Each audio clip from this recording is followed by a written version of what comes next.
Salut à tous, on se retrouve comme promis pour donc débriefer quelques séquences du match du Barça contre le FC Séville, cette fameuse remontada. Alors tout d'abord, je tiens à m'excuser, je suis un peu malade donc si j'ai une voix bizarre, ne vous étonnez pas. Donc j'ai isolé 4 séquences, j'ai essayé de choisir à chaque fois des thèmes différents, donc il y aura une première séquence, ça va être une séquence où le Barça est en possession et on va réussir à battre le pressing de Séville avec une conduction de nos défenseurs centraux. La deuxième séquence, donc ça va être une séquence où on va presser haut le bloc de Séville pour aller les chercher et récupérer la balle haut pour se créer une occasion.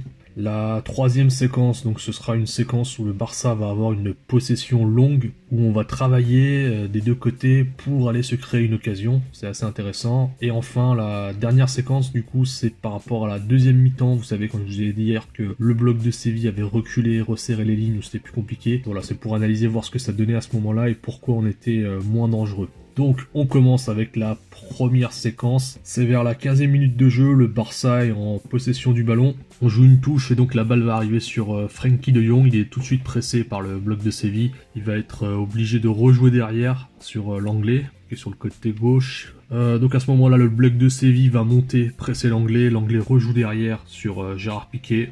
Gérard Piqué, quant à lui, va écarter sur Mingueza. Et en fait, le bloc de Séville gagne facile une trentaine de mètres. Mais en fait, les milieux de terrain du Barça ne vont pas se replacer tout de suite. Ils vont pas faire un effort physique pour venir se replacer. Donc là, ce que vous voyez sur l'image, c'est que Mingueza, il a le ballon. Mais il a pas de solution. Il y a Dest qui descend tout en bas de l'écran, là vous le voyez, pour offrir une solution de passe, mais c'est pas forcément idéal parce qu'ils sont sur le même niveau.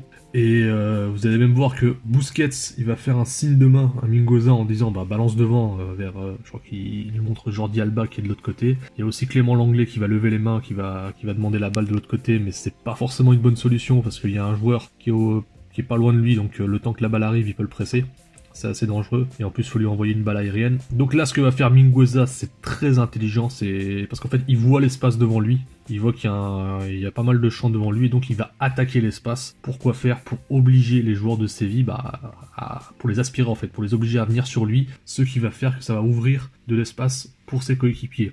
Donc il avance, il gagne des mètres, et il va se créer tout seul, une superbe ligne de place vers Pedri, qui a même pas eu besoin de bouger, il était là au début de l'action, il est toujours là. Il avait aussi une autre ligne de passe qui s'était lui-même créée, c'était une ligne de passe à ce niveau-là vers l'anglais, et ensuite l'anglais, il peut la jouer au sol pour l'anglais, donc un ballon très simple, et l'anglais peut la transmettre directement à Jordi Alba de l'autre côté. Donc superbe action de Mingueza qui détruit le pressing de Séville, et de l'autre côté, le Barça va pouvoir avancer et s'installer devant le but de Séville. On passe à la deuxième séquence, donc je vous ai dit c'est une séquence de pressing. Je vous donne le contexte, à ce moment-là on est sur une séquence de Séville où ils tiennent le ballon pendant un peu plus d'une minute. Ils essayent de trouver une solution, donc là on va commencer à les presser haut. Séville est obligé de rejouer derrière avec Jules Koundé. Du coup là c'est le bloc du Barça qui en profite et qui monte. Koundé voit que les joueurs du Barça sont en train de monter, du coup il joue pas avec ses centraux, il va jouer avec son gardien, et son gardien lui va jouer du coup sur le côté gauche pour faire basculer, et là le bloc du Barça va venir se positionner assez haut.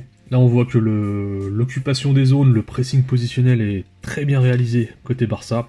Donc le FC Séville repasse par son défenseur central par l'axe, et vous voyez il n'y a quasiment pas de solution, en tout cas pas de solution facile. C'est très bien marqué côté Barça, du coup les Sévillans vont être obligés de tenter une passe difficile, une passe longue. Dans ce genre de situation, les passes longues sont forcément plus compliquées. Donc il va tenter une passe longue vers Alex Vidal qui est là. La passe n'est pas réussie, elle n'est pas bien dosée non plus. Donc ça permet à Jordi Alba de presser, de surgir, et il va réussir à toucher la balle et la dévier vers Ousmane Dembélé. À ce moment-là, la balle est récupérée haute. Le pressing a payé. Dembélé va trouver Messi, que vous voyez en bas d'écran ici. Et là, le Barça est tout de suite en situation de créer du danger et de faire mal à Séville. Alors la séquence suivante, c'est une séquence de possession longue du Barça et où le Barça va créer du danger. C'est important parce que sur les mois d'avant, souvent le Barça ne prenait pas autant de temps à créer du danger. Donc là, il faut savoir que le Barça avait déjà le ballon, avait déjà une possession avant cette séquence. On a fait une attaque, Séville a essayé de dégager, ils ont dégagé en catastrophe, le ballon est tout de suite récupéré par le Barça. Là, Piqué récupère, la donne à Pedri qui décale sur le côté.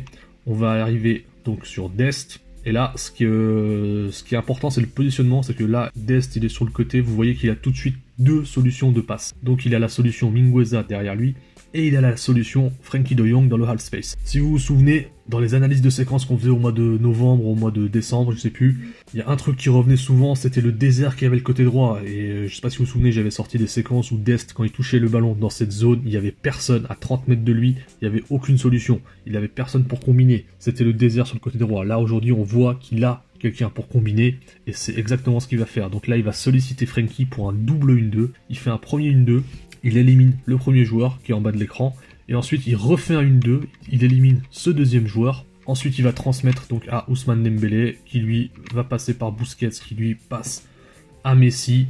Vous voyez, donc là on était sur le côté droit, le bloc de Séville est plus concentré à droite, et là du coup on va basculer à gauche. Vous voyez que Jordi Alba est quasiment tout seul là-bas, enfin il est même tout seul, il est malheureusement pas bien positionné, il devrait être plus avancé à ce niveau-là, au niveau de la défense, pour recevoir la balle plus en profondeur. Mais malgré ça, Messi va lui transmettre, et ensuite Jordi Alba va lui à son tour également solliciter un 1-2. Messi va le servir, et Jordi Alba va être en position de centrer, et voilà, c'est une situation assez dangereuse. Si Frenkie arrive à la toucher, je pense qu'il y a but. Séquence suivante, donc on va voir maintenant comment s'est positionné Séville avec son bloc bas en deuxième mi-temps. Là c'est pareil, c'est une séquence où le Barça a le ballon depuis un certain temps, on cherche une solution. Vous voyez que la défense de Séville est assez basse, et surtout le milieu de terrain occupe parfaitement l'espace. Là ils sont dans une sorte de 4-2-3, et le 1, le joueur qui est devant on le voit pas, mais le milieu est positionné sur deux lignes, ce qui fait que ça laisse quasiment pas d'espace entre les lignes. C'est très compliqué d'évoluer avec un jeu à ras de terre, et en fait ça c'est pour obliger l'adversaire à jouer long, et les ballons longs sont plus facilement récupérables pour la défense, et c'est ce qui va se passer en fin de séquence, on va le voir. Donc le Barça va faire tourner pour trouver la solution. Regardez, il n'y a pas grand chose à reprocher au bloc du Barça, parce que les joueurs sont plutôt bien positionnés entre les lignes. On a un joueur dans le demi-espace, on a Dest qui attend sur l'aile, on a Frenkie qui vient occuper les centraux, donc ça passe par Busquets, qui revient sur Messi. Donc dans cette situation-là, on voit que Messi il a toujours ce rideau défensif de 3 joueurs devant lui, donc il ne peut pas créer de danger. Derrière lui, derrière ce rideau, il y a Frenkie et Dembélé, et là le souci qui se pose au Barça, et c'est pour ça que Ronald Koeman a dû faire des changements et a fait rentrer Griezmann, c'est qu'en fait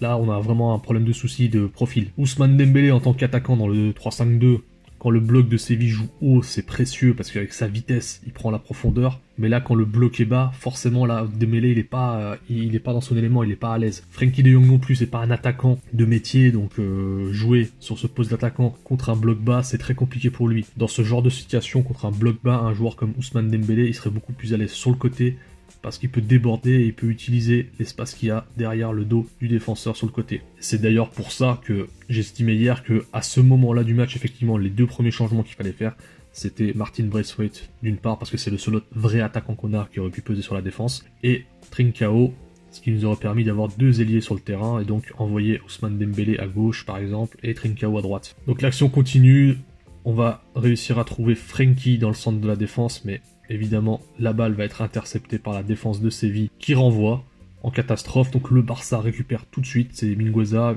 qui va transmettre à Pedri, et ensuite là ce qui va se passer, forcément le Barça est en possession depuis un bout de temps, mais là il n'y a toujours pas de solution. Regardez, le bloc de Séville est toujours parfaitement en place.